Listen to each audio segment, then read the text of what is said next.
Hi everyone, welcome to the May 25th edition of the TimeformUS Pacecast. I'm David Aragonin. I'll be joined in just a moment by my usual co-host, Craig Milkowski. This week on the podcast, we're going to take a look back at last week in racing, and Craig, it's kind of a lull between major racing weeks. We had the Preakness last week. We're still a couple weeks away from the Belmont Stakes. Before then, we'll have a big Memorial Day weekend coming up next weekend from Saturday through Monday. But this weekend, right after the Preakness, it's usually a bit of a lull in the racing schedule, and you can see that with just the graded stakes schedule across the country. Only a few graded stakes races this past weekend. I think one at Churchill Downs, a couple at Santa Anita, but not too many top horses in action. So it'll be a relatively short show for us.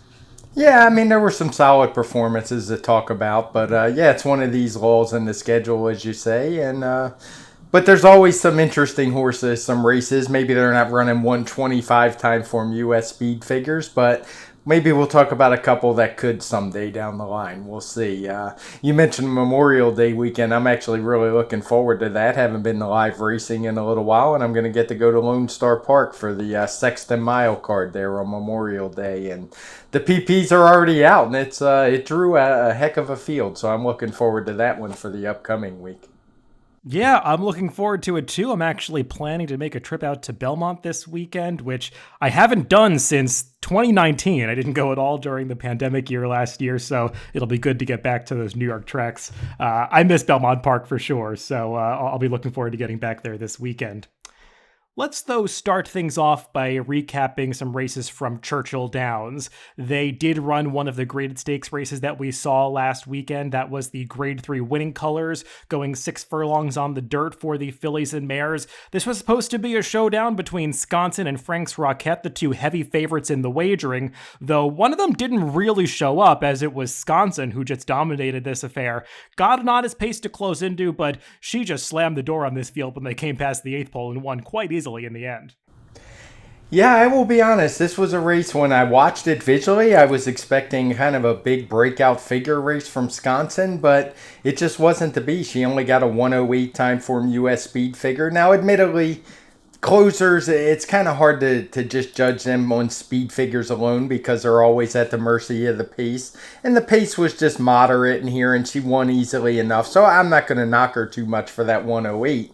But there were plenty other races, similar races on the card, including one we're going to talk about. So it wasn't really a tough speed figure to make. So from that perspective, it was a little bit disappointing. I guess the real disappointment in the race was Frank's Rocket, who admittedly, she had a little bit of trouble at the start, and I saw some people making an excuse for her, but I just don't see it. She only got a 106 back in third. The pace was pretty moderate early, and she was able to basically, after that little bit of a bad start, had a perfect trip from there and just had nothing in the stretch. Couldn't even pass the long shot pace setter Rising Seas. So Sconsin's really the only one I like out of here. Maybe I'm a little biased because I seem to always want to try to beat Frank's Rocket. And she's been paying off lately, but I just wasn't impressed with her at all. Yeah, Sconsin's turned into a nice little older filly and mare sprinter. I mean, she ran well, obviously, last year as a 3-year-old when she won that 8 bells with a perfect pace setup, getting a ton of speed to come back to her that day. But she showed that she had really improved as a 4-year-old last time out in that Derby City distaff behind Gamine. She's the one who took a real shot at Gamine in the stretch of that race and was turned back at the end, but in against slightly easier company this time. She was just better than this field. And as for Frank's Rocket, I'm starting to feel like she's one of these 4-year-olds that just hasn't stepped forward from her 3-year-old season. I mean, we saw her running some numbers in the 110 to 115 range when she was a 3-year-old, and it seems like she just hasn't gone forward or matured at all since then. So I wonder if maybe she's going to be a horse that just does turn out to be a little bit of a disappointment. I know some people have been a little bit critical of Laurent Giroux since he's gotten the mount on her, since he hasn't been that aggressive. I kind of agree with you that the start basically took away any chance of her being on the lead in the early going here, but still, she was supposed to get past the runner-up to at least be second here. She's a horse who's almost always in the exacta in her races, and she couldn't even get past that, but get by that horse for second. So I just thought this was a big disappointment from Frank's Rocket. Yeah, and you mentioned she hasn't really improved. She's actually a filly that ran a 110 as a 2 year old on our speed figures and just hasn't really progressed at all. So I'll continue to try to beat her. She is, I mean, you got to give Bill my credit. He puts her in spots where she always just gets hammered down and bet. So he's obviously picking good spots for her. And if he continues to do so, I mean, she does have some talent and will probably win a few races, but she just always seems like a bet against for me. And as for Wisconsin, I would say the one plus, I would say the speed figure was a little bit low, and that last race where she got a 116 behind Gamine is kind of inflated based on the slow pace we broke it out. But the upside to me is she's showing more early speed this year. She's able to stay closer. In that race with Gamine, the pace was slow and she was way closer than she had been in a long time. And similar here, where the pace was solid and she was still up closer, where she had become kind of a deep closer late in her 3 year old season. So I always think that's a positive. And this division, the filly and mare sprinters on the dirt, we've been talking about it for the past couple months, how strong it looked at the start of the year, obviously with Gamine as a major player. Kamari had run so well at Keeneland and also at Oaklawn. But I mean, you never know when you're going to see Kamari show up. It seems like Wesley Ward picks her spots pretty judiciously. And Gamine, maybe she hasn't returned as the same horse as a 4-year-old. I think we're still waiting to see if she can pop one of those big figures again. So maybe the division's not quite as tough as we initially thought it was. And Wisconsin obviously is going to have to run faster than she did last Saturday to be a major player there. But she had run some better speed figures in the past, and she's one that can definitely make her presence felt whenever she gets that fast pace to close into. Moving on to the other stakes race that we saw on that Saturday night card at Churchill Downs. It was the 1.5-mile Kirtana on the turf for the fillies and mares. And this was quite the race to watch, as some enterprising tactics were employed with Dolica, who opened up a huge lead in the early going. It was probably more than 15 lengths ahead, heading by the stands for the first time into the far turn. And she almost got it done, leading from gate to wire. Yeah, I love races like this as a pace figure and speed figure guy. And just as a fan of the sport, it's kind of refreshing to see a horse use her speed. Now, maybe it was a little overdone. Maybe Miguel Mina is a fan of the pace projector, which showed Dolica on a very clear lead early. And maybe he overdid it a little bit. All the fractions were in red. Our pace figures were in the 170s. But it almost worked. And sometimes it is a good tactic on turf. We see it often. I've even seen it in big races overseas where they just kind of let the horse go and everybody assumes she'll come back, and she almost did not. So I thought it was a good effort from her. Certainly a good effort from the winner, Temple City Terror, who got a 117 TimeformUS speed figure for the win. Dolica actually only got a 115. We don't actually give much extra. We don't give any extra credit for horses who run off in crazy fast fractions like that, because it's something they're not really going to repeat if they moderate their speed out a little better. So fun race to watch, solid for the class with that 117, and I'm curious what they'll do with her going forward, if they'll turn her back in distance, because she hasn't had, Dolica I'm talking about, hasn't had a lot of success at 1.5 miles, but it wasn't the worst effort you'll see. And Temple City Terror, maybe she's found a new lease on life, because this was her first time, I believe, going this far, and she certainly handled it perfectly. Yeah, it's funny. Even though Temple City Terror won the race, I feel like her winning performance probably gets a little bit overshadowed by the hard work the runner-up did on the front end. I mean, Temple City Terror obviously is a horse who had never gone this far before. I believe she had never even run farther than 1.16 miles in her prior races. So the stretch out to 1.5 miles clearly agreed with her. I'd imagine that Brendan Walsh will keep her at these marathon distances moving forward, because she obviously took a big step forward on the stretch out. No surprise, she's a daughter of Temple City Terror from that Dynaformer line. There's a lot of stamina from that sire line, so that obviously carried down to her, and she appreciated the distance. But as for Dolica, the runner-up in this race, I've got to say, I thought Miguel Mena gave her a fantastic ride. I mean, she clearly is a horse who was keyed up in the early going. It's not like he was asking her to open up that much. He just basically dropped his hands and let her do what she wanted to do. She is a horse that in her prior races, she's the kind that can get a little bit too keen in the early going. I think we saw that last time when they tried to rate her going that same 1.5 mile distance in the Bewitch. And this time they were looking to avoid her fighting the rider. So they just let her do what she wanted to do on the front end. And I love that Miguel Mena didn't kind of panic coming off the far turn. He was basically just sitting on her really until the 8th pole when he started to ask her to run. And I think that's how you have to run these runoff type types. Just try to hold them together for as long as you can before really getting into them. And it almost worked out. She gave him a little bit of a spurt at the very end once he asked her, but Temple City Terror had too much momentum built up and was able to run by her. I mean, I wonder what they're going to do with Dalika from here. Obviously, the path forward with Temple City Terror is clear. Dalika's a funny horse because she's been a winner going as short as 5.5 furlongs. Now she can handle 1.5 miles. Just an incredibly versatile horse. So Al Stahl has plenty of options with her. Yeah, I'd be interested to see. I hope they give her another shot at this distance and maybe just use the same tactics. I saw some people giving the ride grief, but I didn't mind it at all because, as you said, she was doing it on her own, and I don't want to see a jockey just strangle back a horse like this because it never works, and she almost got the job done. So just a fun race, and it will be interesting to see where she shows up next. Early in the day at Churchill Downs on Saturday, we saw some 3-year-olds in action in a 6-furlong allowance race. This one was won by Bob's Edge, and actually this was going the same distance as the Winning Colors, that graded stakes on the card, and this 3-year-old colt, Bob's Edge, ran a faster time than Sconson did in the Winning Colors to win this race, and this Larry Jones trainee just seems like one that's steadily improving and might have stakes potential in the future. Yeah, this was a good effort. I think we talked about his win at Oaklawn on a previous edition of the Pacecast. He didn't run very well at all in the Bachelor, but that was a race where he just didn't have a whole lot of pace to close into that day. But he was able to turn the tables on Cazadero, who had finished ahead of him. And I thought both of these two ran pretty well in this race. They got 110 TimeformUS speed figures, which isn't too shabby for 3-year-olds this earlier in the year. And both of them look like stakes runners. Obviously, Cazadero has already been a stakes runner as a 2-year-old, but he hasn't really gotten back to that form, but maybe here he did.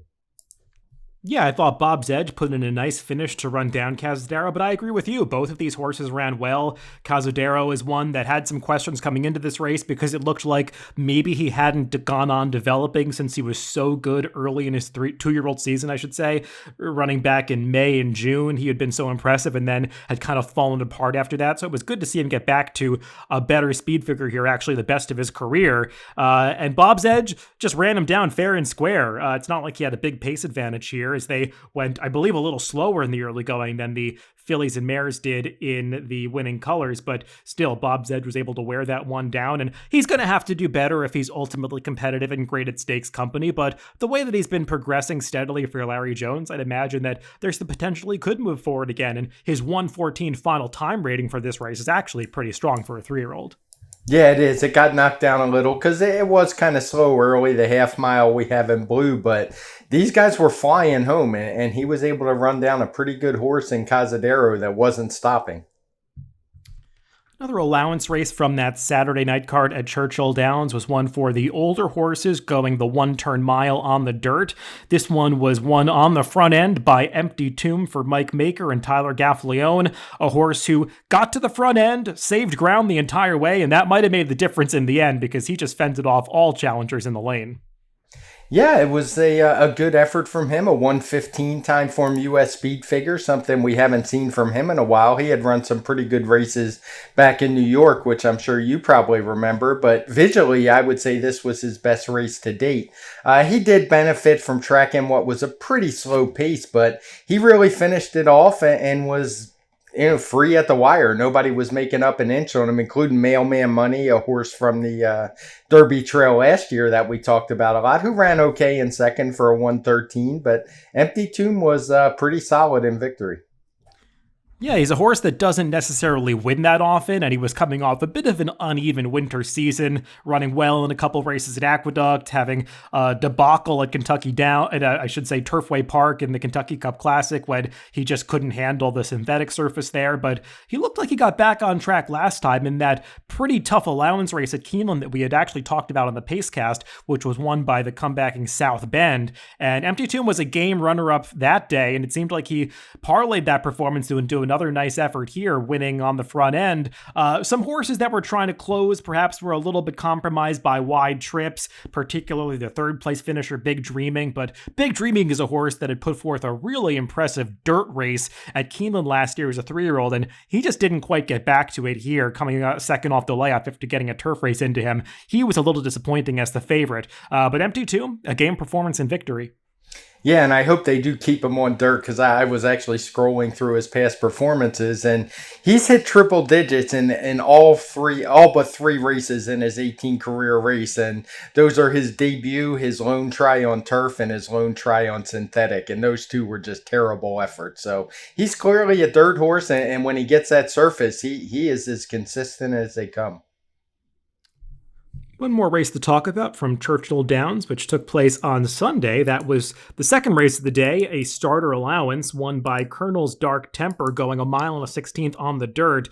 And this is one where I think the pace had a lot to do with the decisive outcome, as Colonel's Dark Temper was just allowed to walk the dog on the front end, and he ran away from this field late. But I've got to say, he was really sprinting through the lane at the end of this race.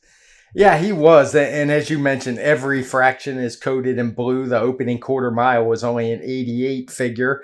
And he got to the wire in a final time figure of 119. So, yeah, he was absolutely flying. His overall speed figure was a 116. But as you said, from the 6 furlong mark to home, he increased his margin from a length to 8.5 and was just running away from everybody in the field. I'm always interested in horses like this when you look at the chart and you just kind of scroll through and you can see from that stretch call to the wire, every single horse was losing significant ground. So good effort for him. It seems like we've been talking about him forever. I don't even remember how old he is at this point. He's got to be 6 or 7 by now.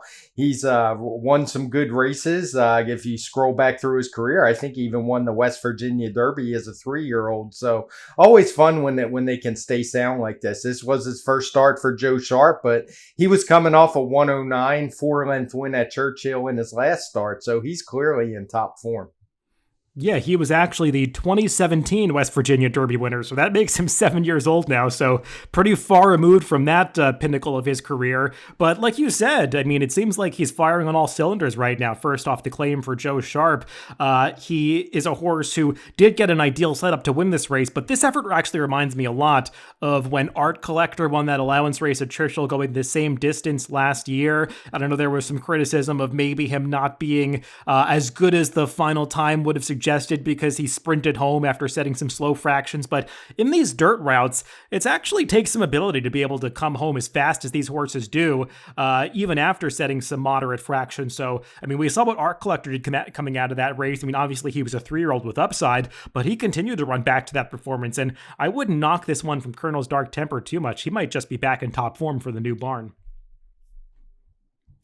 Let's move on to Belmont Park, where their feature race this past weekend was the Seek Again Stakes on Saturday. This was going the 1-turn mile on the Widener turf course for the older horses. And this is one that we did handicap on the forecast last week. And Craig, they don't always come this easy, but this one did work out as easy as it seemed on paper, as Get Smokin' got to the front end just as the pace projector predicted, and they just couldn't catch this horse. Yeah, he was just too good for this field given that pace advantage that he had. And I'm the first one to get on jockeys when they don't show any aggression and kind of let horses steal away. But this was a case where I don't know who that other horse was going to be. It was pretty clear that Get Smokin' was going to be up front all by himself. None of the other horses really ever showed any speed. So to me, it was a pretty predictable result. As you said, we both talked about it on the forecast. And he got a 121 TimeformUS speed figure. Given the trip, I mean, I don't want to get too excited about him, but I know we had talked about his win a couple races back and said he's going to be a solid miler who's always going to be dangerous because of this early speed. He's not even a need to lead type. So if he can keep running these 120 type speed figures, he's going to win a lot of races. Back in behind him, I thought Flavius ran pretty well. He was in a position he's probably not comfortable, but he is what he is. He's just not a great horse. He's a decent horse who's probably going to earn a lot of money. He showed a little bit of flexibility in here to be able to stay close, but he just couldn't get the job done. And I got to be honest, I was sweating it out because I thought maybe he got passed late for third by a horse I did not have in second, and Tell Your Daddy. And I just wanted to mention him because Tom Morley's done a fabulous job with him since claiming him. He's got back-to-back big races. Now he's hit the board in a graded stake. So good effort by that trainer, somebody that we don't get to talk about very often. Yeah, you hit on exactly what I was going to say about the third place finisher, Tell Your Daddy. He's really improved off the claim for Tom Morley, just become a completely different horse and one that's competitive in these tough stakes races in New York, whereas beforehand he just looked like a mediocre optional claiming allowance horse. So big improvement off the claim for Tom Morley. He did just miss out on second, though, losing that photo to Flavius. And I think the best thing Get Smokin' had going for him coming down the lane was that the horse chasing him was Flavius, because we had talked about it on the forecast last week. Flavius is just one of these horses. While he always runs big speed figures in the 120 plus range, he just doesn't have that will to win and that thrust to push past horses in the lane. So Get Smokin' was able to hold him off. And I don't want to give short shrift to Get Smokin' because it's not like he was tiring at the end of this race. He was finishing really fast. If you look at the fractions, I mean, I know there have been some timing issues at Belmont, but these ones, they look perfectly legitimate. I mean, they ran the first half of this race, the first half mile, in 48 and 3, and the second half of this race in just over 45 seconds. So they were absolutely flying. I looked at Trackus for the final quarter mile. They had Get Smokin' running the final quarter in 22.14 seconds with a penultimate eighth a mile in 10.88. I mean, that's just as fast as you can possibly come home when you're on a closer. So when a front runner is coming home that fast, there's just no hope for anybody to close into that pace. Yeah, and I mean, that could give some excuses as those in behind, particularly Delaware, I would say, who was at least trying to make up ground. I would say the real disappointment here, and a horse I haven't been high on in a while anyway, but keeps getting bet, is Decorated Invader.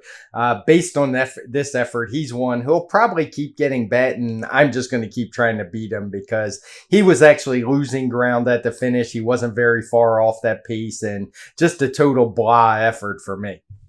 Yeah, I think it's time for that hype machine on Decorated Invader to calm down a little bit because, I mean, he looked visually impressive early in his 3-year-old season when he was beating up on some inferior horses, but ever since Decorated Invader has met horses that are towards the top of the division, whether it be the 3-year-olds that he was competing with in some of those Grade 1 races at the end of last year, like the Hollywood Derby, or this year since he's been facing older horses, he's just looked kind of mediocre. I mean, he's graded stakes quality, but he's nothing too special. He doesn't have a particularly effective turn of foot in his races, and when they come home really fast, he just has no chance of being competitive in these races. So I just don't think he's really gone on, and maybe he was never that good to begin with.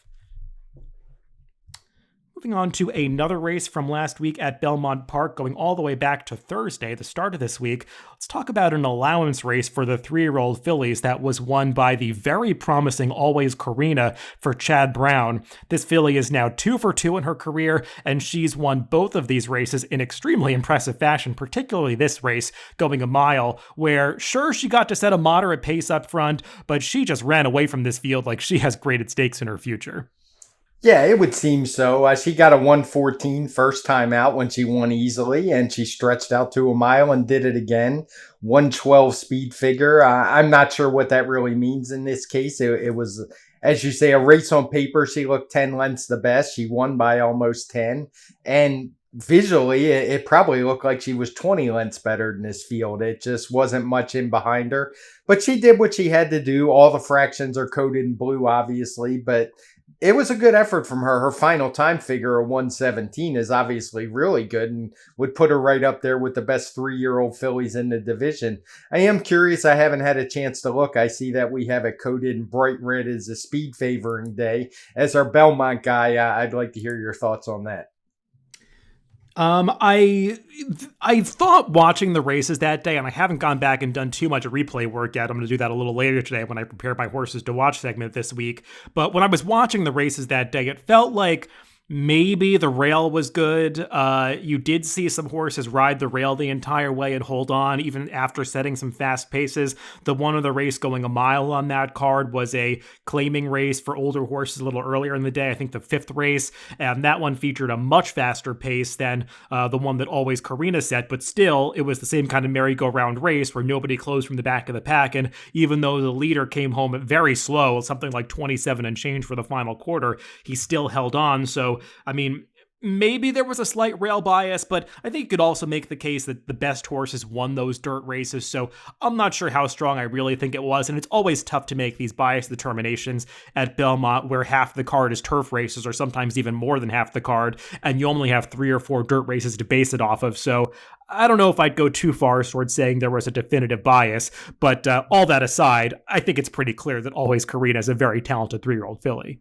Oh, yeah, I wasn't trying to take anything away from her. I mean, this was a paid workout, to be honest, and I would assume stakes are going to be in her very near future because this was really impressive.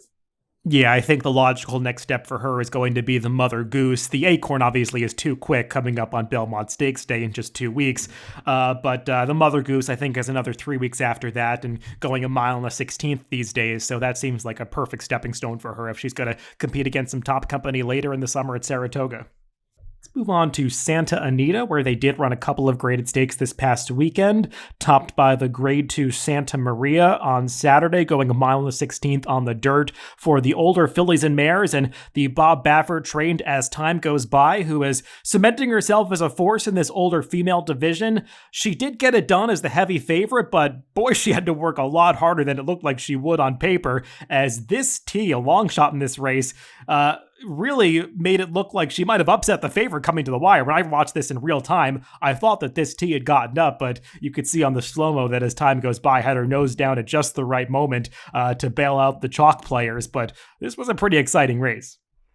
Yeah, as you said, she looked much the best on paper, but it's hard to be disappointed in a winning effort. But I think that was the case here. It looked like she had this field over a barrel, but maybe it's a case of this tee time improved. She was getting pressed pretty hard by Miss Stormy D. She was actually tracking her, but the pace was pretty solid for As Time Goes By, and she has shown more early speed than she had in a few of her earlier starts. She won with a 119 TimeformUS speed figure, so I guess you got to give her a little credit for gameness, but overall, I just wasn't blown away. I was expecting her to kind of really show her stuff and maybe take a big step forward and kind of make a claim towards, to be up there with the other top older fillies and mares we've seen, or at least close to them. But this showed me she still has some ways to go. I mean, I don't know if I'd be too hard on her for this race. She only regressed by a couple of speed figure points from her last effort where she beat this T by 9 lengths. So it seems like the only real difference between those two races was the performance of this T. I don't know where this effort came from. I mean, she did get some pace to close into, closing from last in a 4-horse field, and Kenta Sormo gave her a good ride in here. But still, I mean, she had never shown this kind of potential before. I mean, she was a horse who had, I think, lost to As Time Goes By the 2 prior times that she was the runner-up to her by 9 lengths. So to make up 9 lengths in just 4 weeks is pretty surprising. So she's obviously a horse who's on the upswing, and As Time Goes By, I agree with you. I would have expected her to be a little more impressive here, and given the uncompetitive nature of this race, especially with her main rival Cece just not showing up at all, I think you would have expected her to maybe run a new top here under ideal circumstances. But I wouldn't be too down on her, and I do think she still has potential to improve when they go longer distances, given her pedigree and the fact that she seems like one that's a real grinder that's going to appreciate a mile and an eighth when she eventually gets to go that far. So, I still am high on As Time Goes By, but it was surprising to see her have to work this hard. Yeah, and I agree with you. It could easily be Miss T, just got a lot better. It's kind of hard to get a read on these really small fields. Basically, no one loses ground, so that's going to inflate the speed figures a little bit. So, yeah, I'm still not sure what to make of this one. Cece was the real disappointment, as you say. There was a time last year when she had won the Apple Blossom and looked like she was at the top of the 3-year-old or filly and mare division. We hadn't seen Midnight Bisou was overseas, but she was right up there with them. And ever since that, it's just been nothing but disappointment. She won her allowance race coming back, but it was in pretty slow time. Miss Stormy D ran second, who was a long shot in here. So I'm not sure what the future holds for Cece, but it didn't look very good on Saturday. A heavy favorite who did come through with a big effort on Saturday at Santa Anita was the winner of the other graded stakes on that card, Going Global, who took the Honeymoon, grade 3, going a mile and an eighth on the turf for the 3-year-old fillies. And this gal has just done nothing wrong since coming over to this country. Really nothing wrong since late last year. She's won 5 in a row. She's 4 for 4 in this country since being transferred to trainer Phil D'Amato. And it seems like she just keeps getting better. She obviously got a fast pace to close into here, but she just laughed at this field through the lane, winning with ease. Yeah, she's a good one. She got another 110 Timeform US speed figure, and she did it in a completely different setup. Last time she kind of sat just off a slow pace and still was able to fly home and get up. And this time she sat off what was a really fast pace, set by a long shot and another one of her stablemates in Majestic Steps. And those two wound up last and third from the last in this field. So she's proven versatile. She's fast. She should have won this race based on the competition coming in, but she's done absolutely nothing wrong. And she'll probably continue to win these races if she stays in California. Yeah, she has shown a lot of potential, and she's running speed figures that suggest she's among the best 3-year-old filly turf horses out there. I know we typically talk about the East Coast 3-year-old fillies, especially in the turf races, being the ones who are better at this time of the year. But going global, she's throwing her hat into the ring as being just as good as anybody else that we've seen. I'm forgetting the name of that horse that won the Edgewood at Churchill Downs on Derby weekend. I think it's Gift List. I mean, she's another one who's running some big speed figures that are in the 110 plus range. But the others out there, I mean, they think they still have something to prove. And going global, I don't know if they have any plans to ship her to the East Coast. I know there are a lot of big races for the 3-year-olds on the turf, especially in New York, over the next few months. So we'll see what they decide to do with her. But she seems to be good enough to compete against anybody right now. Yeah, and Phil D'Amato has shown he will ship east and give some of these a shot, and he's had some decent results at times. So maybe we will see her back east. And it was Giftless who won the Edgewood. Is probably the leader of the division right now with Aunt Pearl bleeding. I think it was first time back, but there are some good 3-year-old fillies. So it'd be nice to see a little cross country matchup. One more race to mention from last weekend at Santa Anita was a Sunday allowance race won by Order and Law. This is one that we probably wouldn't talk about in a normal Pacecast, but given that it was a bit of a slow week, we'll mention this allowance winner because it was a pretty exciting race to watch. A couple horses dueling to the wire, and the bigger price of the two, Order and Law, was just able to fend off his pursuer in the late stages. Yeah, I don't have the official speed figure for this one yet, but it looks pretty easy. It'll be about a 113 would be my guess. And game effort from Order and Law off of a pretty long layoff. He hadn't been cited since winning a race in October, so good training job from Vladimir Sarin to get this one back. And you often see that in turf. Horses don't seem to mind a layoff as much as they do on dirt. They come back ready to go. And this one upset the heavy favorite in Rip City. So good effort from him. 113. He'd have to improve to get into stakes competition, but not really all that much. And he is just a 5-year-old. So maybe he's got some improvement in him, particularly for a turf horse. We often see these horses get better with age. Yeah, I remember this horse when he began his career on the East Coast. He had shown some potential in stakes company. He was actually the winner of the Laurel Futurity when he broke his maiden as a 2-year-old. That was a turf race, a turf sprint actually that year. I know they've run that race at a bunch of different distances. But it seems like he's doing very well right now. He's won 3 of his last 4 starts. Watching this race, I think there's an argument that maybe he should have been disqualified. I know there was a long inquiry after this.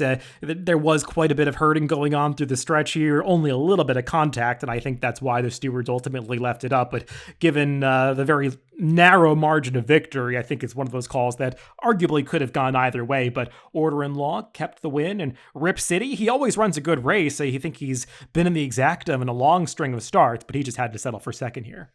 Yeah, and the other horse that got bet pretty heavily was Gregdar, and he's a pretty interesting horse. And that he broke his maiden at 5.5. He ran second at 1.25 miles last time. So at the very least, he's a versatile horse who's kind of dangerous at any distance because he just always seems to run his race. Let's close things out on this Pacecast by mentioning one more race and one more venue, that being Gulfstream Park down in Florida. We'll talk about a race for the 2-year-olds that took place last Friday, and we haven't mentioned that many 2-year-old maiden races yet in this Pacecast season, as the 2-year-old racing really just started a month ago. But this one was a first out winner on the turf, going 5 furlongs, Roman Poet for the Gilberto Zerpa barn. This is a barn that is dangerous in all situations, and also with first-time starters, but there were some well-bet firsters in here, including a couple from the Wesley Ward barn. The runner-up was bet down to 3-5, and Roman Poet just ran right by that runner to win pretty impressively first out for a 2-year-old in May. Yeah, it was impressive. He got a 92 TimeformUS speed figure, and sometimes at Gulfstream, these are really tough to make because they run so many different configurations. I know I've mentioned it a lot, and particularly this time of year, they're running with 3 different rail settings on the same day. But there were some other races on similar configurations, at least one, so I was able to come up with that 92 pretty easily, I thought. I didn't think there was a lot of doubt. But what was impressive for me was how he did it. He actually had some trouble. Normally, these 2-year-olds, you see horses just go to the front or at the very worst sit right off a leader, and it's just to see who gets the least tired going home. But this horse was actually running. He dropped back. He was really wide around the turn. He got steadied at one point, and he just kept coming and blew this field away. So it's a case where he got a 92 speed figure, but I could easily argue he's already a triple-digit kind of horse. Yeah, I agree with you. The trip, it was not ideal for a first-time starter. As you said, he had that slight bit of trouble, and he was pretty wide after that, making his run coming off the far turn. Doesn't have the prettiest way of going through the stretch, but he was running pretty fast to get by those horses in the lane, and when eased up in the end, he was just a $7,500 yearling, the same price that his stallion, Carpe Diem, stands for, and Carpe Diem has not had much of a career so far as a sire. There's not a ton of pedigree here. The Dam's by Congrats, also not the strongest turf influence, but the Dam is a half to a winner of the Toboggan. That obviously is a dirt sprint, but that horse was also stakes place on the turf, so there is a little bit of quality in the female family. Definitely seems like one that's going to be best in sprint races, but just a nice performance for a 2-year-old early in the season in May. Yeah, and I imagine we'll start talking more and more about 2-year-olds as we've had some at Belmont. And certainly before you know it, we'll be getting to the summer meets of Saratoga and Del Mar a little bit, 6 weeks away maybe. So we'll be definitely talking about some big 2-year-old performances. But this was a good one from an early season 2-year-old. Yeah, definitely a lot to look forward to with the 2-year-olds later in the summer, and a lot to look forward to in the immediate future with the Belmont Stakes coming up in just 2 weeks. We'll talk about that quite a bit on this podcast when we get there, but before that, we'll have Memorial Day weekend coming up.